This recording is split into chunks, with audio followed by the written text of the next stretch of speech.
ಪರಂ ಶಾಂತಿ Kannada YouTube channel ಪರಂ ಶಾಂತಿ ಬೇಹದ್ ಜ್ಞಾನಕ್ಕೆ ಸ್ವಾಗತ. ಇಂದು ನಾವು ಅನಂತ ಭಾಯಿಯವರು ತಿಳಿಸಿಕೊಡುವಂತೆ ಆತ್ಮಸ್ವರೂಪದಲ್ಲಿ ಸ್ಥಿತರಾಗುವ ವಿಧಾನವನ್ನು ತಿಳಿದುಕೊಳ್ಳೋಣ. ಅನಂತ ಭಾಯಿಯವರು ಹೇಳುತ್ತಾರೆ, ಧ್ಯಾನ ಅನ್ನುವುದು 6ನೇ ಇಂದ್ರಿಯ. ಇದು ಸೂಕ್ಷ್ಮದಲ್ಲಿ ಕೆಲಸ ಮಾಡುತ್ತದೆ ಹಾಗೂ ಅದು ರಿಯಾಲಿಟಿಯಲ್ಲಿ ಇದೆ. ಉದಾಹರಣೆಗೆ, ನೀವು ಕುಳಿತು TV ನೋಡುತ್ತಿದ್ದೀರಿ ಅಥವಾ ಆಲೋಚನೆ ಮಾಡುತ್ತಿದ್ದೀರಿ. ನಿಮ್ಮ ತಲೆಯಲ್ಲಿ ವಿಚಾರಗಳು ಓಡುತ್ತಿವೆ ಮತ್ತು ನಿಮ್ಮ ಸಂಪೂರ್ಣ ಗಮನ ನಿಮ್ಮ ವಿಚಾರಗಳ ಮೇಲಿದ್ದಾಗ TVಯಲ್ಲಿ ಏನು ಬರ್ತಿದೆ ಎಂಬುದರ ಮೇಲೆ ನಿಮಗೆ ಗಮನವೇ ಇರುವುದಿಲ್ಲ. TVಯಲ್ಲಿ ಯಾವ ದೃಶ್ಯ ನಡೆಯುತ್ತಿತ್ತು ಯಾವುದೂ ಸಹ ಅರಿವಿಗೆ ಬರುವುದೇ ಇಲ್ಲ. ನಾವೆಲ್ಲ ತಿಳಿದಂತೆ ನಮ್ಮ ಕಣ್ಣುಗಳು ದೃಶ್ಯವನ್ನು ನೋಡುತ್ತವೆ, ಆದರೆ ರಿಯಾಲಿಟಿಯಲ್ಲಿ ನಮ್ಮ ಕಣ್ಣುಗಳು ನೋಡುವುದಿಲ್ಲ. ನಮ್ಮ ಗಮನ, ನಮ್ಮ ಧ್ಯಾನ ಕಣ್ಣುಗಳ ಮುಖಾಂತರ ನಡೆಯುತ್ತಿರುತ್ತದೆ. ನಮ್ಮ ಗಮನ ಧ್ಯಾನ ಬೇರೆ ಇದ್ದಾಗ ನಮ್ಮ ಕಿವಿಗೆ ಯಾವುದೂ ಸಹ ಕೇಳಿಸುವುದಿಲ್ಲ. ನಾವು ಪುನಃ ಆ ಕಡೆ ಗಮನ ಕೊಟ್ಟು ಕೇಳಿದಾಗ ಮಾತ್ರ ನಮಗೆ ಅದು ಕೇಳಿಸುತ್ತದೆ. ಹೀಗೆ ಯಾವುದೋ ಒಂದು ಸೂಕ್ಷ್ಮ ಇಂದ್ರಿಯ ಇದೆ ಅನ್ನುವುದು ತಿಳಿದು ಬರುತ್ತದೆ. ಅಂದರೆ ನಮಗೆ ನಾವು ಗಮನವನ್ನು ಕೊಟ್ಟಾಗ, ಧ್ಯಾನವನ್ನು ನೀಡಿದಾಗ ಮಾತ್ರ ಕೇಳಿಸುತ್ತದೆ, ಕಾಣಿಸುತ್ತದೆ.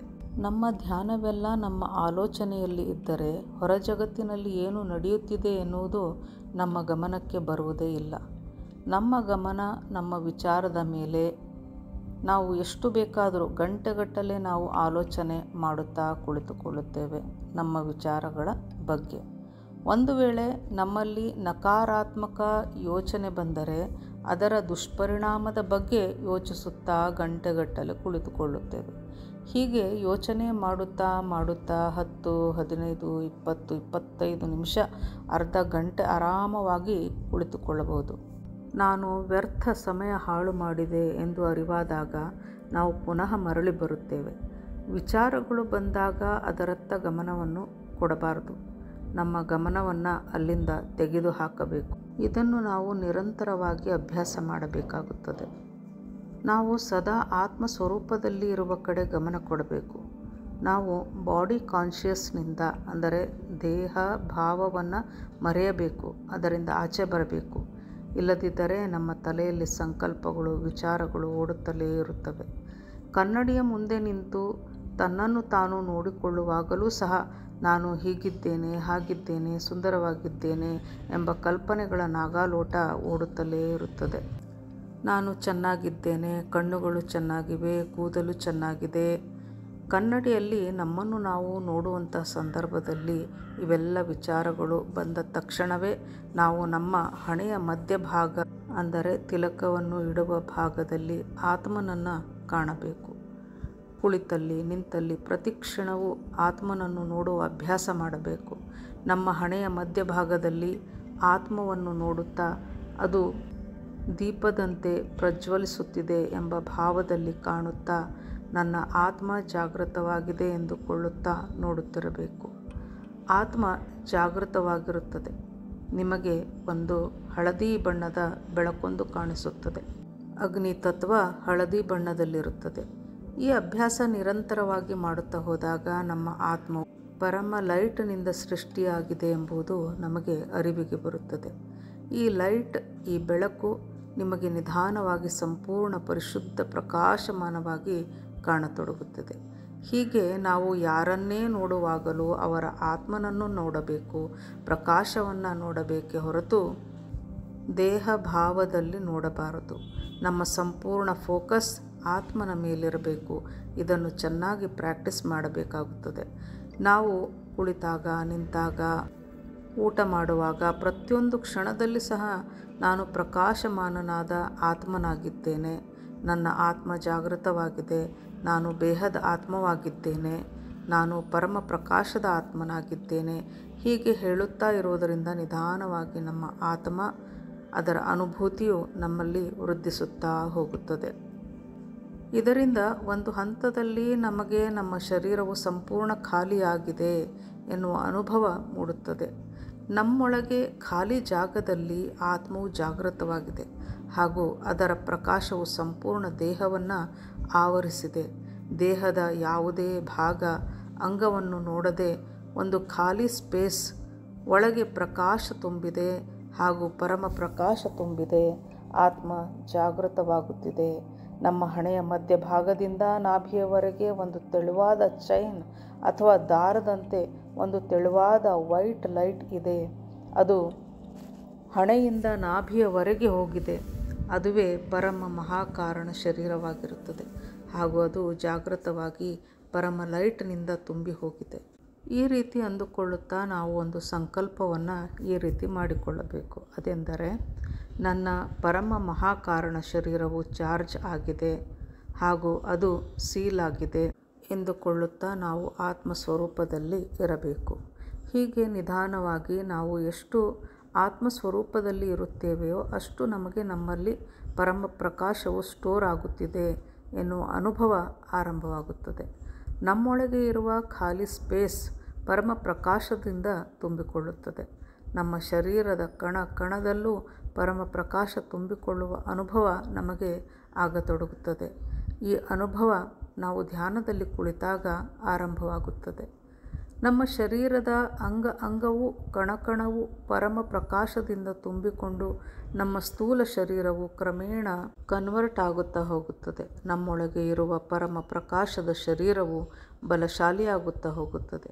ಪರಮ ಪರಮ ಪರಮ ಶಕ್ತಿಗಳಿಂದ ತುಂಬಿಕೊಳ್ಳುತ್ತದೆ.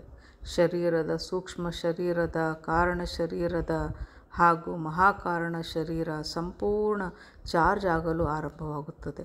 ಇದರಿಂದ ಆತ್ಮಸ್ವರೂಪ ಎನ್ನುವ ವಿಡಿಯೋದಲ್ಲಿ ಬಾಪೂಜಿಯವರು ಹೇಳಿದಂತೆ ಬೇಹದ್ನ ಬ್ರಹ್ಮಾಂಡಗಳಲ್ಲಿ ಬಾಪೂಜಿಯವರ ಅನಂತ ರೂಪಗಳಿವೆ.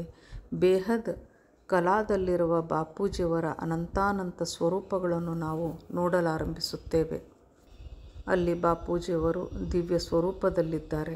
ಅದು ಬಾಪೂಜಿಯವರ ಆಕಾರಿ ಸ್ವರೂಪವಾಗಿದೆ ಹಾಗೂ ಅವರ ನಿರಾಕಾರ ಸ್ವರೂಪವು ಪ್ರಕಾಶ ಸ್ವರೂಪದಲ್ಲಿದೆ. ಅಲ್ಲಿಂದ ನಾವು ನೇರವಾಗಿ ನಮ್ಮ ಆತ್ಮನಲ್ಲಿ ಪವರನ್ನು ಪಡೆದುಕೊಳ್ಳಬೇಕು.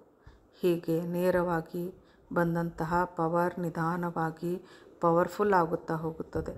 ನಮ್ಮ ಸೂಕ್ಷ್ಮ ಶರೀರದಲ್ಲಿರುವ ಟ್ರಿಲಿಯನ್ ಸೆಲ್ಸ್ಗಳು ಜಾಗೃತವಾಗುತ್ತಿವೆ. ನನ್ನ ಕಾರಣ ಶರೀರದ 100 ಸೆಲ್ಗಳು ಜಾಗೃತವಾಗಿವೆ ಹಾಗೂ ನಿಧಾನವಾಗಿ ಪರಿವರ್ತನೆ ಆಗುತ್ತಿದೆ ಎನ್ನುವಂತಹ ಈ ರೀತಿಯ ಅನುಭೂತಿಯನ್ನು ನಾವು ಹೆಚ್ಚಿಸಿಕೊಳ್ಳುತ್ತಾ ಹೋಗಬೇಕು. ಈ ರೀತಿ ನಮ್ಮ ಧ್ಯಾನವನ್ನು ಆತ್ಮದಲ್ಲೇ ನೆಟ್ಟಾಗ ನಾವು ಲೌಕಿಕದಿಂದ ಹೊರಬರುತ್ತೇವೆ ಹಾಗೂ ದೇಹ ಭಾವವೂ ಹೊರಟು ಹೋಗುತ್ತದೆ. ಸದಾ ನಾನೊಂದು ಆತ್ಮವಾಗಿದ್ದೇನೆ ಎನ್ನುವ ಕಡೆ ಧ್ಯಾನವನ್ನು ಇಟ್ಟಾಗ ಜಗತ್ತಿನ ವಾಯುಮಂಡಲದಿಂದ ನಮ್ಮ ಫೋಕಸ್ ಕಡಿಮೆ ಆಗುತ್ತದೆ. ನಮ್ಮ ಅಂತರಾತ್ಮದ ಮೇಲೆ ನಮ್ಮ ಧ್ಯಾನ ಆರಂಭವಾಗುತ್ತದೆ. ಆಗ ನಾವು ನಮ್ಮ ಬಗ್ಗೆ, ನಮ್ಮ ದಿವ್ಯ ಸ್ವರೂಪವನ್ನು ಕಾಣತೊಡಗುತ್ತೇವೆ. ನಾವು ನಮ್ಮ ಶಕ್ತಿಯ ಮೇಲೆ ಫೋಕಸ್ ಮಾಡುತ್ತಾ ಹೋದಷ್ಟು ಅಂತರ್ಮುಖಿಗಳಾಗುತ್ತಾ ಹೋಗುತ್ತೇವೆ. ಇದರಿಂದ ಹೊರ ಜಗತ್ತಿನ ನಮ್ಮ ಕನೆಕ್ಷನ್ ಕಟ್ ಆಗುತ್ತದೆ. ಹೊರ ಜಗತ್ತಿನಲ್ಲಿ ಆಗುವುದನ್ನು ನಾವು ನಿಯಂತ್ರಿಸಲು ಸಾಧ್ಯವಿಲ್ಲ. ಆದರೆ ನಾವು ನಮ್ಮ ಆತ್ಮನ ಮೇಲೆ ಫೋಕಸ್ ಮಾಡುವುದು ಇದು ನಮ್ಮ ಕೈಯಲ್ಲಿದೆ.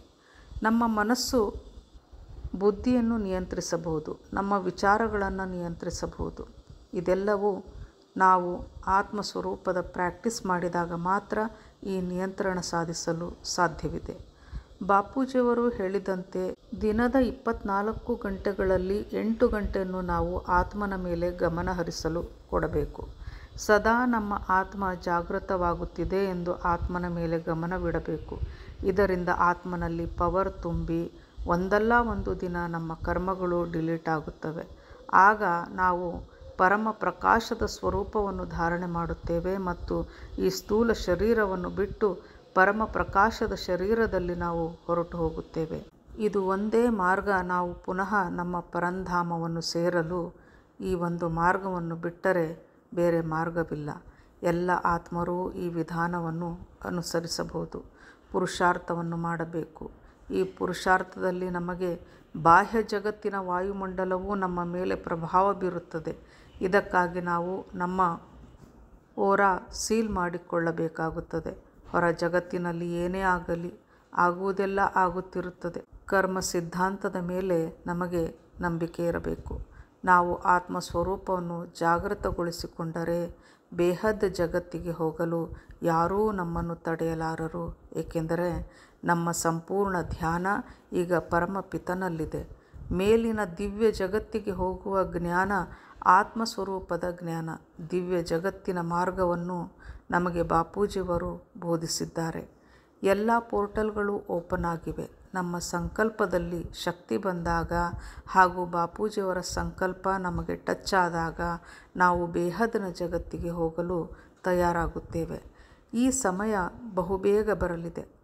ಪರಮ ಶಾಂತಿಯ ಕಂಪನಗಳನ್ನು ಎಲ್ಲೆಡೆ ಹರಡಿ ಬೇಹದ್ ಜಗತ್ತಿನಿಂದ ಪವರನ್ನು ಪಡೆದು ಎಲ್ಲೆಡೆ ಹರಡಿದಾಗ ಪರಮ ಮಹಾಶಕ್ತಿಯ ಮೂಲಕ ನಮ್ಮ ಸಂಪೂರ್ಣ ಜಗತ್ತಿನ ಬದಲಾವಣೆ ಶುರುವಾಗುತ್ತದೆ. ನಮ್ಮ ಆತ್ಮ ಜಾಗೃತವಾಗಿ ಪವರ್ ತುಂಬಿಕೊಂಡಾಗ ನಮ್ಮ ಕಾರಣ ಶರೀರದಲ್ಲಿರುವ ಕರ್ಮಗಳೆಲ್ಲವೂ ಅಳಿಸಿ ಹೋಗುತ್ತವೆ.